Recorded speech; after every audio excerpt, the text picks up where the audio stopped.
Okay, guys, so thank you guys for making it this far, at least. You are now on the end of the intro lesson. If you have my book, again, the book will basically talk through all of these things. And if you do not have the book, just write in, book below, and I will respond to you in the comments with a link to my book. Those of you who are not part of the Skool account, you can buy the book on Amazon. It's $20. It's worth it. Way cheaper than what you're going to spend in college if you are trying to go the college route. Now, I want to basically go back through, and I know I have a lot to say in this lesson just because when I first got involved in tech, I was not used to making this kind of money. I was working in digital marketing. My average salary was about $40,000 to $50,000. All of a sudden, I'm working with the Atlanta Hawks. They offered me $50 an hour. To me, that was amazing. I was like, wow, I've never seen, that kind of payment, before. So because of that, I was like, okay, this is pretty awesome. I'm going to stay here, and I did.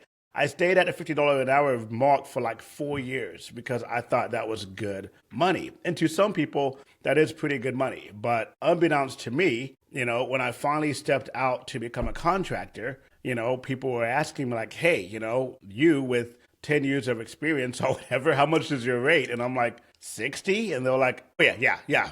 And it worked out very well for a bit just because I was getting all of this business. And I was like, wow.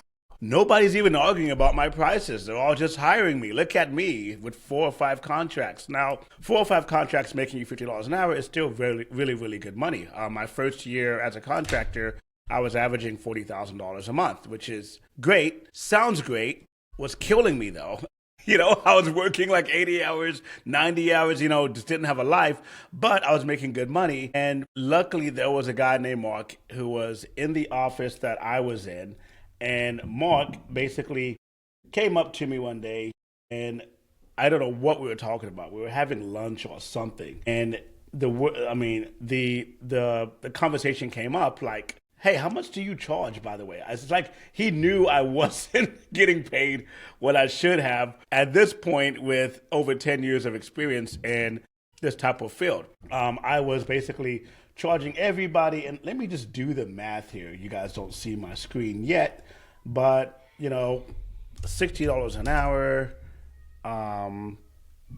for 40 hours a week, roughly. I mean, it's not bad. It's about $115,000. So you can imagine, I was making $115,000. I had 4 contracts. I was doing pretty well. But he asked me, like, how much are you charging? And I told him, well, I'm charging $60 an hour. And this dude just leaned into me and was just like, you are a fool. And just like hit me hard, And I'm like, what are you talking about? And he's like, hire a consultant, get her in your office, because we had a consultant in the co-working space I was in. So she walks into my office and she's looking at me and my partner at the time, Jose, and she's just like, "What? Write down everything you guys do. How much experience?" We wrote it all down, and she just walked out of the office, and I was just like, "Oh no!" Like even she's had it with us, and she comes back with somebody else in the same field as us, and she's just like, "You run an agency?" And they're like, "Yes." And she was like, "What is your rate?" And I said, $225 an hour, and she just looked at us and walked away, like just to kind of show us like, you guys are losers. Like, why are you charging so little? And I'm over here thinking, I thought we were good until this point. Like, I really did, I really did think we were pretty good. Now I am closing a client this month at $250,000 for the year. And that is still a pretty good deal for them. Just because we are discounting that rate because of a retainer, and I'll talk about those things later. But, I went from thinking I was just doing everything great to, working, myself to death with 4 clients when I could only, if I was charging what I was worth, I would only need maybe 1.5 of clients to make the same amount of money, maybe 2 clients to make the same amount of money in lots of cases, depending on what the contract is for. So since I learned that, I have been kind of more limiting myself lately to 2 clients at a time. That gives me more than enough money to keep the ship moving and allows me the free time to do things like this and to make lessons, to build up my Skool account, to build my YouTube channels. And it just really, really releases the stress off of me. I have a great team of people who work with me. We have interns who are amazing. And so I don't have to be stressed out about the workload. Most of the work is getting done. I'm usually in about 4 or 5 meetings a week, and that's my schedule. And the rest of the week, I'm just dishing out content to help you guys out. And if I'm not dishing out content or in a meeting, I am usually on a plane somewhere with my family traveling. And I want to get you guys to that same place. I think it's January right now at this recording. Next month will be February. I'll be taking my kids to Lego World in Orlando. The following month, my wife and I are going to be in Vegas. The following month, we will be in New York. The following month, we'll be taking a trip to India. And then we're taking a break for my kids to go to youth camp. And after youth camp, we are jumping on the next flight to Thailand, where we will be for a month or two. And all of this is going to be happening while I am still working my business, working my contracts, because in this type of industry, you can go anywhere. I remember one of my students who was eventually hired by me. He's looking at me kind of nervous, and he's like, hey, I need to go to Mexico for a bit. And we're just like, okay, like, go, you know? And he's like, can I still get my work done? And we're like, dude, you're remote. Like, go to Mexico. As long as you get your work done, we don't care where you are, like, in the world. Go to China. We don't care. Like, just go. Like, just make sure your work is done. And he's like, so I can go. And we were just like, yes, go. He's like, anywhere. I can travel and get my work done. Nobody cares. I'm like, this is a business where you just need to deliver what the client asks. So I don't care if you're in Italy delivering or Zimbabwe delivering, just deliver. Do not miss our deadlines. And we don't care where you are in the world. This is a remote opportunity. Join your meetings, be on time, get your work done. And after that, this dude was just like everywhere. I think he was like in Spain, Greece. He was in Mexico. I mean, he was like, this is amazing. I can travel. I have freedom. As long as I get my work done, awesome. And that's what I love about what we do when we work in the tech sector. I will say traveling is great. You don't need to tell everybody where you're going, because some bosses are micromanagers and they do not like the fact that you are traveling while there's a deadline. But my wife and I spent a month in India, and that was hard for me because my clients were in East Coast America. So guess what? While I'm in India, 6 o'clock in the afternoon, no matter what we're doing in India, we are stopping. And I am working from 6 till 2 a.m. to make sure all of my deadlines are met with this client, because it was a client that hired me directly, and I'm not going to let them down. So I don't need to tell the client that I'm in India, but I do need to make sure that I'm on every meeting and that all of my deadlines are being met. At that point, it doesn't matter to them where I am in the world. All they know is Nathan's delivering, Nathan's doing a great job, and that's what I want to hear. And that's what you want to hear. So in this type of world, you do have a lot of flexibility, you do have a lot of freedom. Just make sure you don't abuse that freedom and cause it to destroy your reputation, because reputation is everything in this industry. So let's jump over and dive into this. So in the recap we had before, let me just move myself over here so you guys can still see me. We talked about your first job serving as a launch pad. I know, like, I opened up like throwing out these numbers and you guys are like, yes, Nathan, I want that. Your first job's not going to pay you that. I was working at a job that was paying me $40,000 a year. They asked me if I knew about a CRM called Marketo, which is a very high level automation tool that we've already went over. And I said no. And they said, we'll cover your training. We need you to implement this on all of our web data, all of our WordPress sites. And I did. And that's what taught me Marketo. And when I first got into Marketo, I came in as a developer. I was a certified developer at the time. That was an actual certification you could get. I don't think you can get that now that Adobe owns Marketo. But at that time, I was full-time as a SEO director, a marketing director, handling all of those social media marketing, all of their blogging, everything, SEO, everything. I was over everything. I mean, I'm writing blog posts. I'm trying to make walls look sexy, the best I could. It was a wall company. And I'm running all of the Marketo stuff, and I was only getting paid about $40,000 a year. That sounds terrible. I actually went to my brother, and I was like, I am out of here. These guys are not going to give me the raise I deserve. Because to me, I'm like, if I prove my worth and you don't meet me there, that's fine. We're just going to part ways. And I told them before, like when I got the job, I was like, I'm actually wanting 60. They said, we'll start you at 40. And I'm like, no problem. How about this? 6 months. If I'm not putting your company at the top of every major 5 search keywords, then, keep me there. But if I get you to the top, move me up. So I got them to the top. I learned Marketo. They didn't move me up, but I didn't leave. I stayed there because I needed the experience. So I stayed there. I got better and better and better at Marketo. I started doing customizations with Marketo. I started customizing my email templates, and everything I did, like I taught you guys before, I saved. I didn't just save it. I put it on LinkedIn. I put a portfolio page saying, here's all the email templates I'm building. Here's a landing page templates I'm building. Here's workflows that I've built.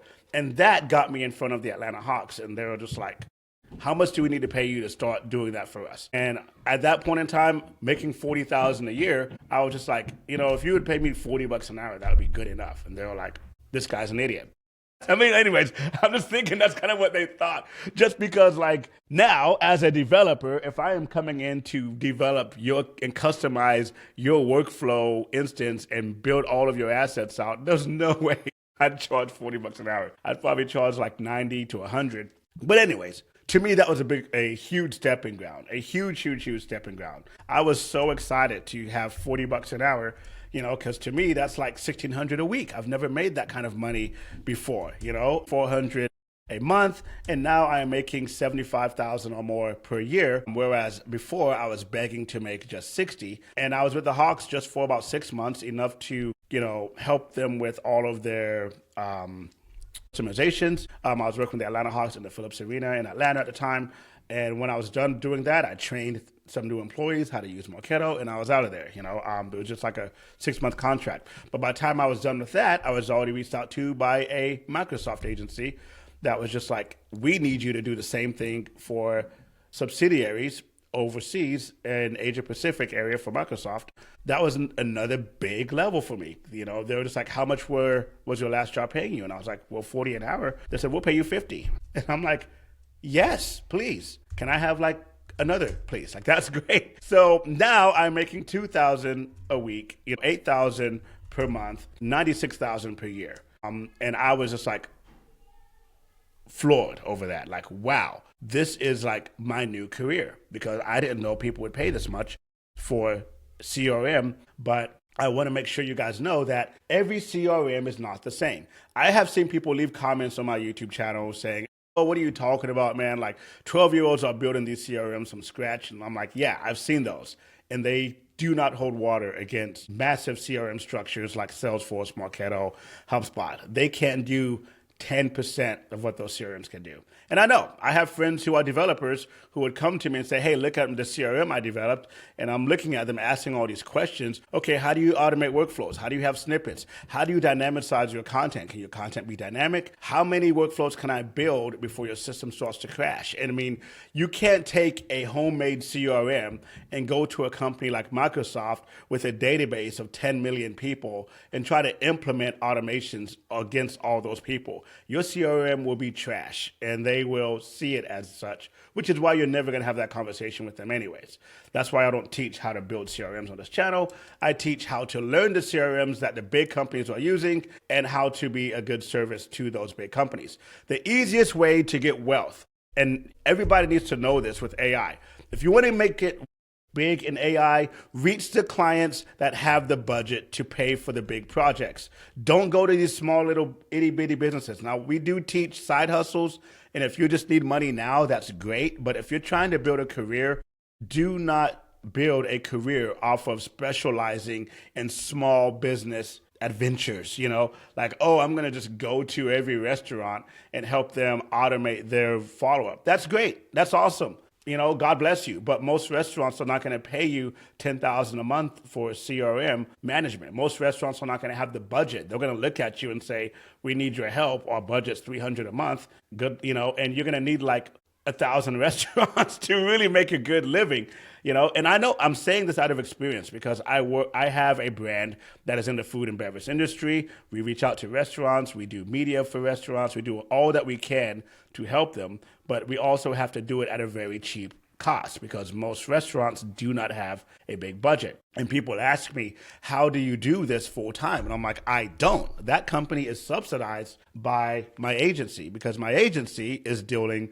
with Pfizer and Dropbox and Microsoft and bigger companies that I don't have to worry about them questioning me about, well, can we afford this? They just want the service. I give them the contract, they sign it, and we'll pay it like clockwork. These companies aren't going to lapse on their payment. And they will pay you a lot more because the service is a lot larger. Same thing I tell my daughter, and my children. If you want to make money easily, service rich people, If she comes to me like, I want to walk dogs, great. Not in this neighborhood. Like my neighborhood is a nice neighborhood, but I'm like, we're going to go to the gated community and those people will actually have the money and they will pay you to free up their time because the wealthy people buy time. People who are not wealthy buy, trade time for money, but wealthy people trade money for time. Trust me, they do.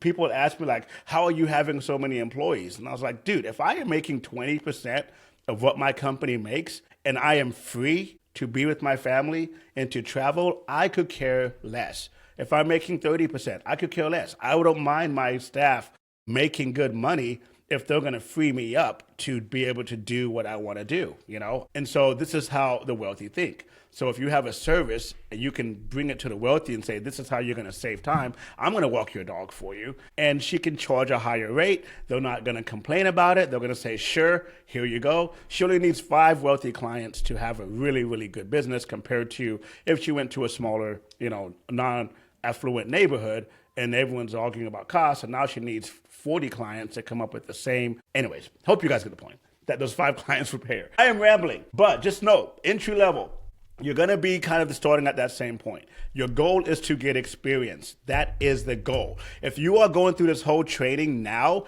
and you finally get to a point where you're like, Nathan, I've followed everything. I have my certifications. I'm looking at entry-level jobs, but they're only paying $20 an hour, $25 an hour ticket. Take that job, stay there for a year. Towards the end of your year, you're going to make mistakes. You're going to fall on your face. You're going to do a lot of things that you need to do at your early stages. That's going to get you the experience you need to get a better job later. I remember when I interviewed with the Microsoft agency, the first question she asked me, hey, tell me the biggest mistake you made at your last job. And I'm like, oh man, and I've made so many mistakes.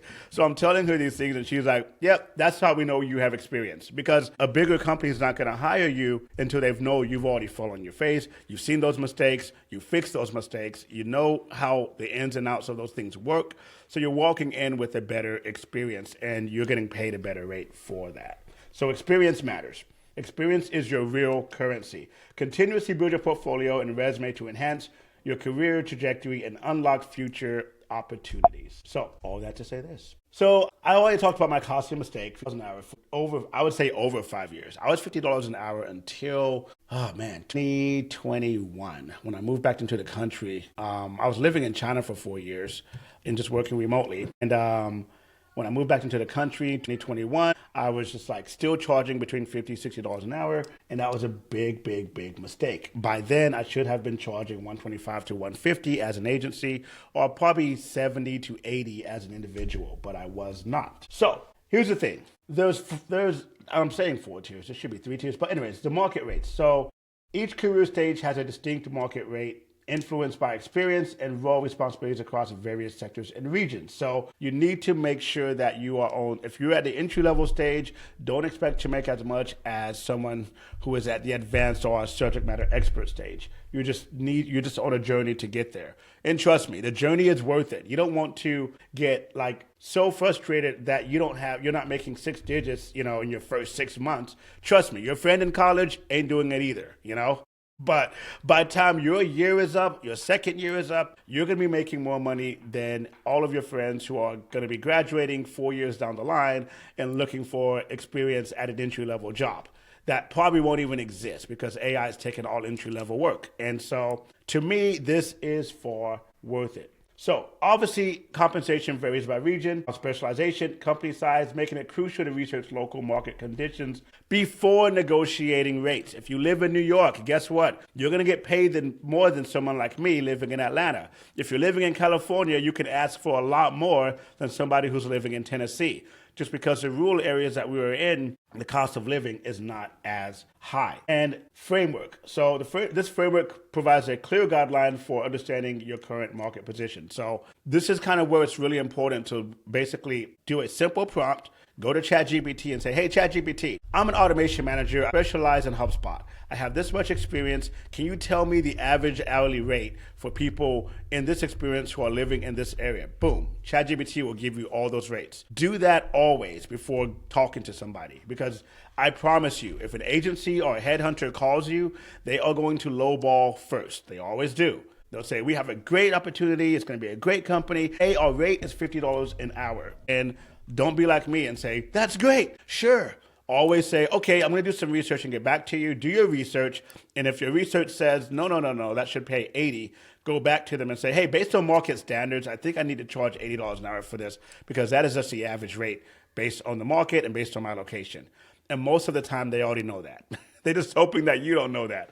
So the moment you say that, I know, like, I had another student in my office, and she's literally on an interview just panicking.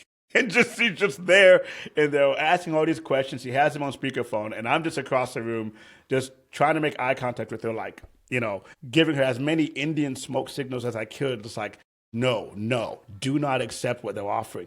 And they were offering her, about $60 an hour, but, for what they were asking her to do, I knew the rate was higher. So I'm over here mouthing to her 75, so she's like, and she's just like, I don't want to lose, so she's like, 75 is my rate, and I'm like, sound confident, like, don't just, but, in the end, she's saying what I'm saying, but she's not saying it confidently. She's like, I'm saying this because of marketing standards, and, I'm sorry. And I'm just like, oh my gosh, dude, they're going to eat you alive. So the point is, be confident when you are going to a company and letting them know that, hey, this is my rate. I know this is higher than others, but because of my experience, because of my background, because of XYZ, this is why I can charge this. And people will appreciate that. They do appreciate that. So your job title will determine a lot. If you're a junior associate or an associate, or what, most of the jobs that come to me, they're like, we need an SME, which is like subject matter expert. That determines. Now, if you're a W-2 employee, and you're like, Nathan, I'm not trying to start an agency, dude. I'm just doing this course to get a job. Great. That's awesome. Your W-2 salaries are going to range from $50,000 to $65,000 starting in this type of world. While hourly rates typically fall between 25 and 35. So this is entry level. So that to me is pretty amazing. Trust me, I have people who would love to make that at entry level in their career, but they're not. But if you can get your certifications done, build a portfolio like we talked about, position yourself well, you can get an entry level job paying you $50,000. And I would say as much as that job may not be your ideal situation, and I'm saying that almost prophetically, because I know it's going to not be. You're going to have a know-it-all Nancy, or, you're going to have a nosy Nancy, or, you're going to have this know-it-all Ned, or somebody's going to just tick you off, and you're going to be thinking, I want to quit. And in the back of your mind, I hope you see this message, and I'm telling you, do not quit. Do not quit. I don't care what's going on in your first job. Stay there at least a year. Fight it out. Stay there for a year. While you're there, save everything that you're doing. And after a year, then you go out and look, because the last thing you want on your resume is to say, I'm entry level, I had a job for a month, hire me. They're going to look at you like, yeah, right, you're going to leave us too after a month. A year kind of puts you in a good place where it's like, yeah, I was there for a year to gain experience, and after that year was up, I have no beef with anybody, no ill intent. I just told them this has been great. I'm going to move on and spread my wings a little bit further. That's much, much better than just rage quitting and destroying your reputation. And now you have no experience, because you don't want to put that on your resume, because guess what? They will call your last job and ask how you were. So I'm just throwing that out there. So experience is really, really important. So when you get to intermediate level, if you listen to me, you go through that year, 2 years, you're now what we consider intermediate. You've made some mistakes. You've learned some things. You've learned some hard truths. You've been through the gutter for a bit. To this would be intermediate.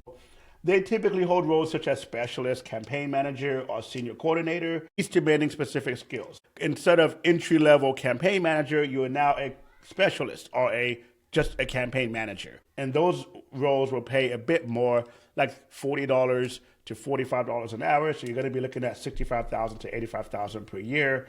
And that is still kind of where you're going to be at the intermediate level. If you're a contractor, you're going to be looking at about $50 an hour is where I usually tell intermediate people to be and to live there. Just stay there for a little bit, 1 to 2 years. After that, you can jump up and now you're considered, not necessarily SME, but with 3 years of experience, you can at least try to get to an expert level. So we're going to go into that third one, which is more like the advanced professionals. So common roles would be senior specialist, consultant, and those roles are basically saying, hey, I've been through the gutter, I've seen these mistakes before, let me come in as a consultant or as a senior level campaign manager. I mean, if you got to that first job and you're like, most likely they're going to put you over just what we call execution campaigns, just sitting out emails, making simple workflows. You do that for about a year, you're going to be a pro at it, trust me. And then after that, you're going to be doing something a bit more advanced, like what we call nurture campaigns, multi-stream workflows. You get good at that. Now you can kind of get to a place where you're like, hey, I can build nurtures, I can build campaigns, I can build dynamic content. Now you can ask for those $50 to $80 an hour positions. And you trust me, you can get there. One of my students now, he's probably watching this, Jose, he started with me around 2022.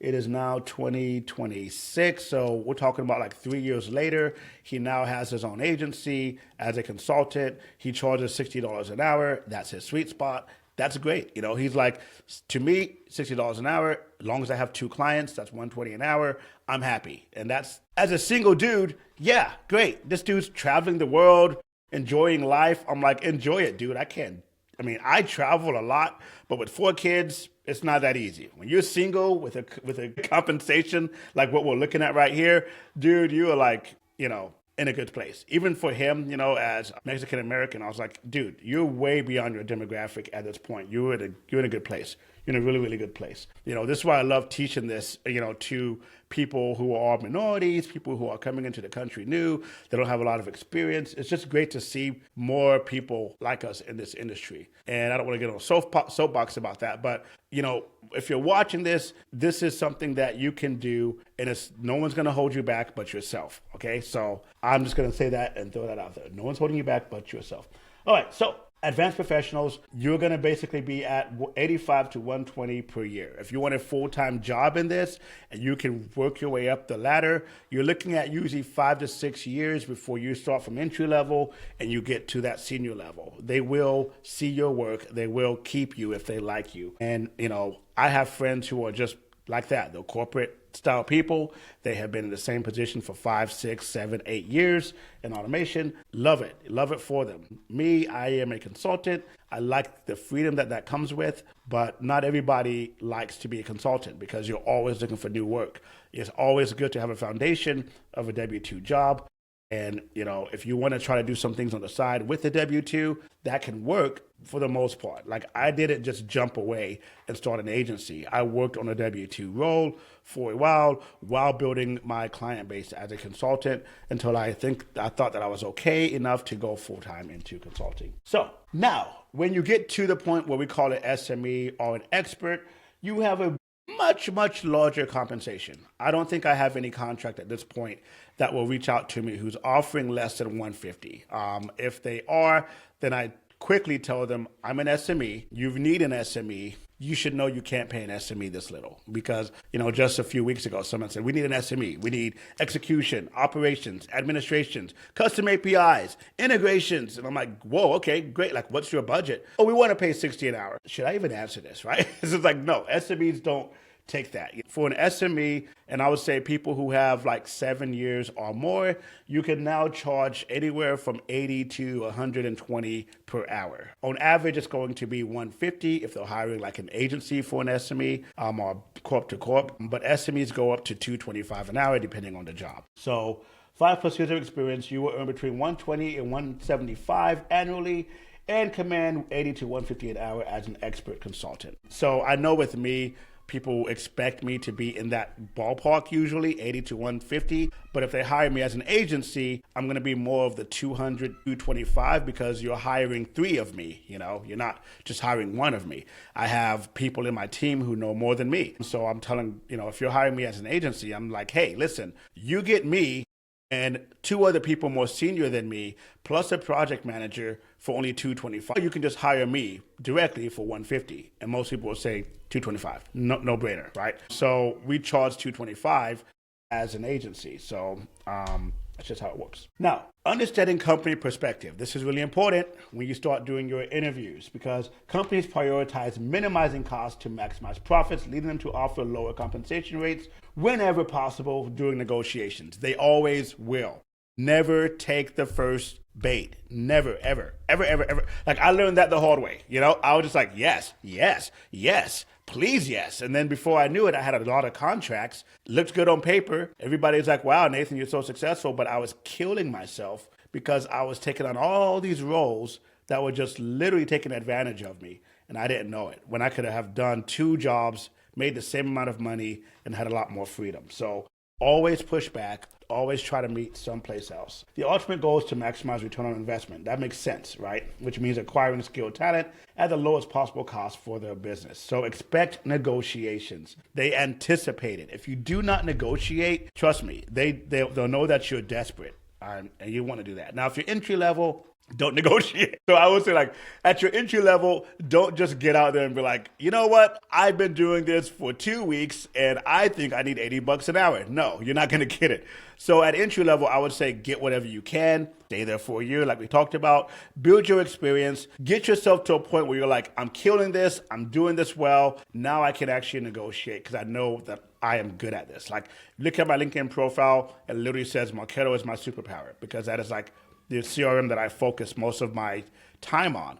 So if I'm sitting in front of somebody with Marketo and they're like, hey, have you ever, I'm just like, let me share my screen. I'm going to show you what I've done because I keep a portfolio. And there's nothing in Marketo that I haven't done. There's no problem I haven't seen before. So it's very easy for me to get those type of roles. So, but I do expect negotiation every single time. But I got to protect my worth. What does that mean? Sometimes I'm going to be in a situation where I'm like, okay, I have a contract, it's ending, I have no contract coming after that contract.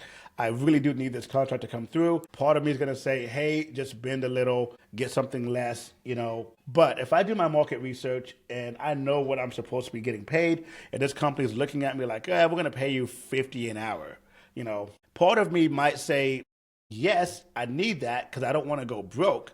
But I gotta also protect my reputation. And so sometimes I have to kind of push back and say, listen, I'm sorry. If I accept this, I'm gonna be lowering my own standards. And you should know, with 10 years plus of experience, I can't accept this role because of that.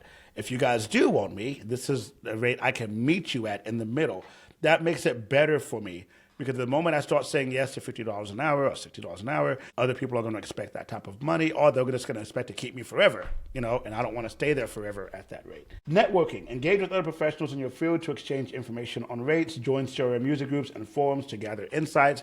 We lead a lot of communities on LinkedIn. Marketo community is one of my main ones. Frame your value by emphasizing results rather than tasks. Highlight specific achievements and outcomes that demonstrate your impact on previous roles. Like I said, if someone's looking at you and they're saying, we can pay you 35, and then you're like, well, if you look at my resume, look at what I've done. I've done this, and this. I think I have a much, much more experience ahead of the others in this, and this. So how about we meet at 45? And I think I can prove my worth in the next 6 months to a year. And then we can talk about this of how we can raise to the rate that I'm looking for, which is 55 or whatever you want to do. And that's better positioning. That's called positioning yourself and not just saying, I want 55. And they're just like, no, you haven't really given them any reason why they should pay you for that 55. So that's results-based positioning. So understand your true value beyond rates. Clients will pay you for impact and expertise, not just for hours you work. Your skills and expertise create significant value in their success, which is always important. Now, let's say I'm hiring, and I am right now because we have a new contract that might be starting soon. And so I'm like, we need someone who can do execution, which is basic sending emails out every day. If somebody shows up and says, hey, Nathan, I have experience in execution. This is all I've done. And that's it. I'm like, okay, that's great. We need that person. Somebody else come with a different background. Hey, Nathan, I have experience in execution, but I'm also really skilled in graphic arts. Like I have a graphic arts background, so I can also work and make custom banners for all these emails. I can make custom graphics. Whoa, whoa, whoa, whoa, whoa. We're willing to pay you more because you're bringing something else to the table, right?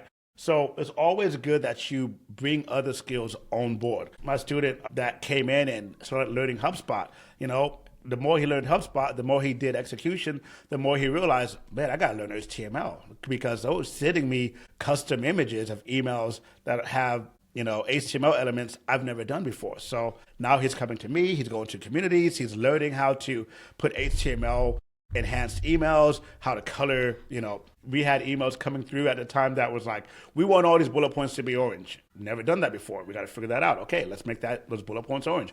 No, we want the line spacing to be 2 points, not 1 point. Oh, we want, the paragraph style to be this. We want the font style to change here. And after a while, he's learning through experience how to make custom HTML emails. So when he goes into an interview, he's not just going saying, yes, I can send emails out, but he's like, not only can I send out emails, here's my portfolio. I can customize bullet points. I can customize this. I can customize that. Here's an image I got from a client that's super advanced for an email, and I was able to develop this whole email. Here's an example.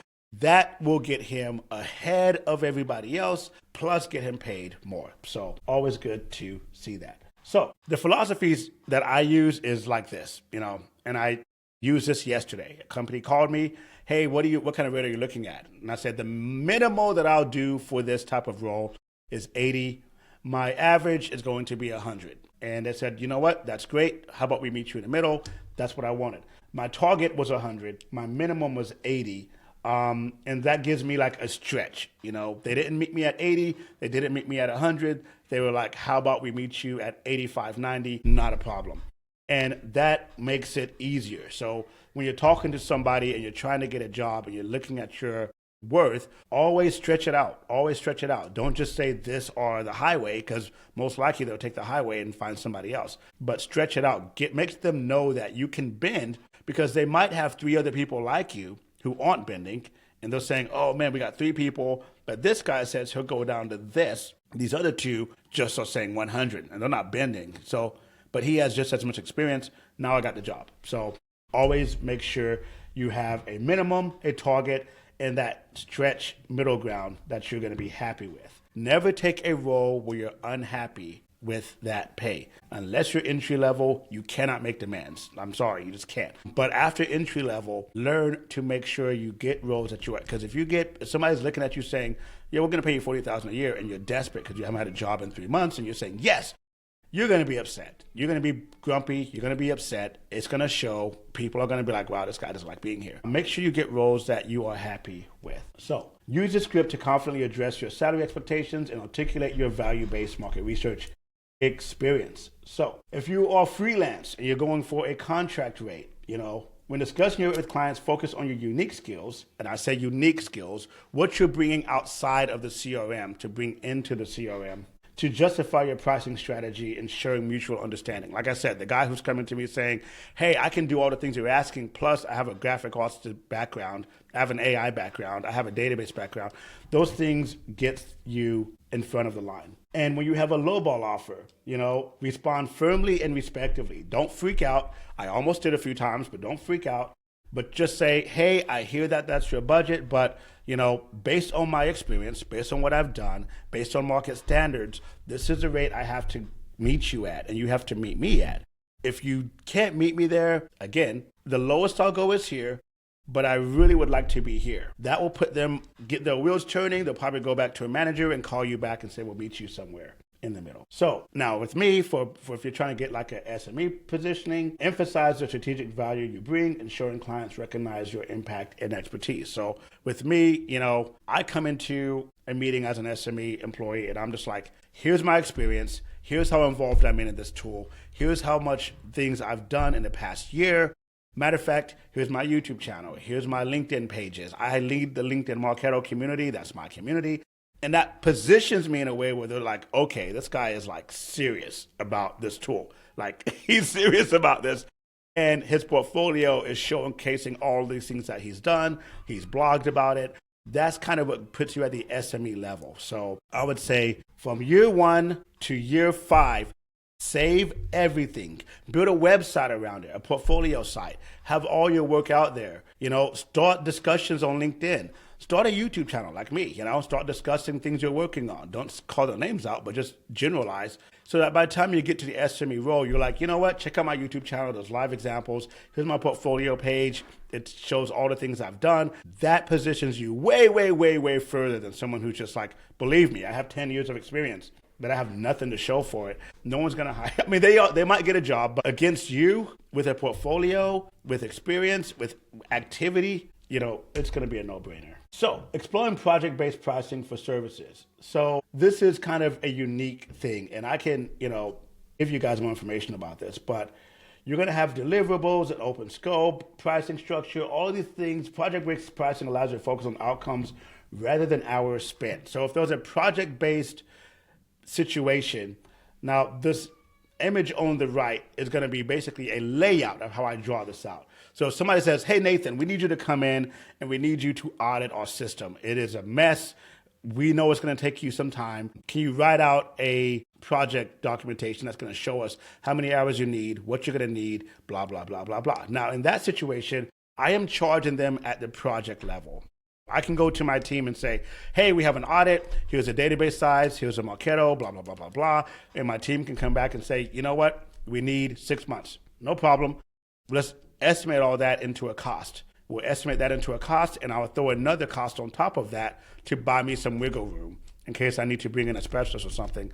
And now I'm giving them a project cost instead of an hourly rate. So that positions you in a better place. Plus, the good news is a lot of times companies will pay you up front if you give them a discount. So in this sort of situation, I would say, listen, we have a product called Core Pulse. It is a 6-month product. You can either pay us our hourly rate for 6 months, which is going to come out to be about $180,000, or you can pay us directly Core Pulse, and we will just charge you one lump sum, $100,000, and it's done. Companies will go to their accounting and be like, he's offering us $80,000 off. Pay the dude, right? And that's a great way of getting a quick payment up front and making sure that obviously your people are taken care of. I have great people, they have great rates, so I can put the rates in there and say, okay, great.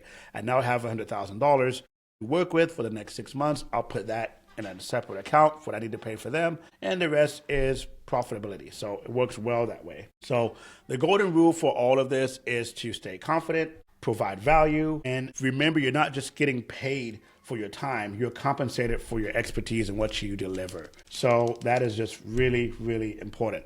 But do not go into a meeting less confident. Don't go thinking like, don't apologize for your rate. Don't apologize for your experience. Go in there confidently, even if you're at entry level. Go into that interview confidently, saying, hey, this is my passion. This is what I'm going to focus the next 5-10 years of my life on. If you give me this opportunity, I promise I'm going to work hard. And I tell people, I'm building a portfolio and I'm building my reputation here. I am not going to risk that with your company. Know that you're going to be getting the best from me because I plan on building myself further from this experience. And people love to hear that. People love to hear that. So, complete journey roadmap. So, Session 1, we talked about what a CRM is, and I want to separate that from these cheesy CRMs that people are trying to build with build.com and no code.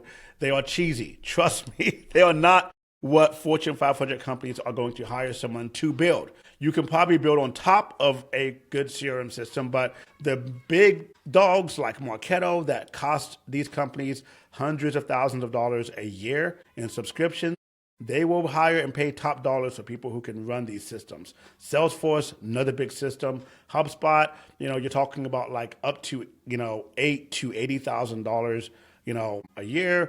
Or sometimes, I know with me, I spoke with HubSpot and they wanted $8,000 per month. Normally companies who can pay that can afford your rate, okay? Just think of it that way. Some company that's using some, weird CRM system that their nephew built and it's here and there and just not that strong, or even smaller CRMs like Go High Level. Love Go High Level. I use that personally in our personal job, but I will not see clients for Go High Level because they're going to be small businesses of 5 people, 6 people. And if they hire you as a specialist, just know they're not going to pay you, what a company that's paying $100,000 a year for Marketo will pay you. Okay, so just know that. Session 2, we talked about your unique path to getting your certifications. Section 3, we talked about, developing your skills and building out your portfolio. Session 4, we talked about finally, getting to, your jobs and position yourself at the entry level. And now we're talking about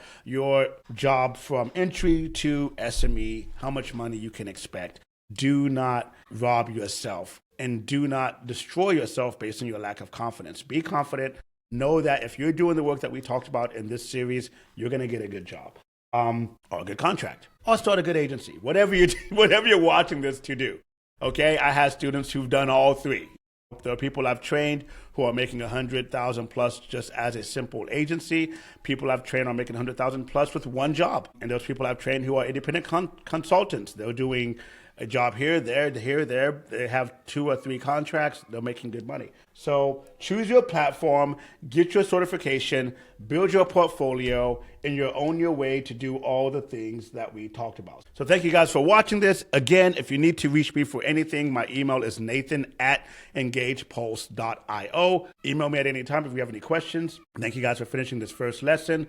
And as we move forward, I'm going to basically be talking through the more advanced side of things because I want to be really helpful for you guys. So anyone who finishes this course, you are free to go to my community. Go on LinkedIn and type in Marketo Community. And from there, you can ask me anything about any CRM. I lead that community. I don't care if it's HubSpot, Salesforce, any questions you have, we will make it into a public forum.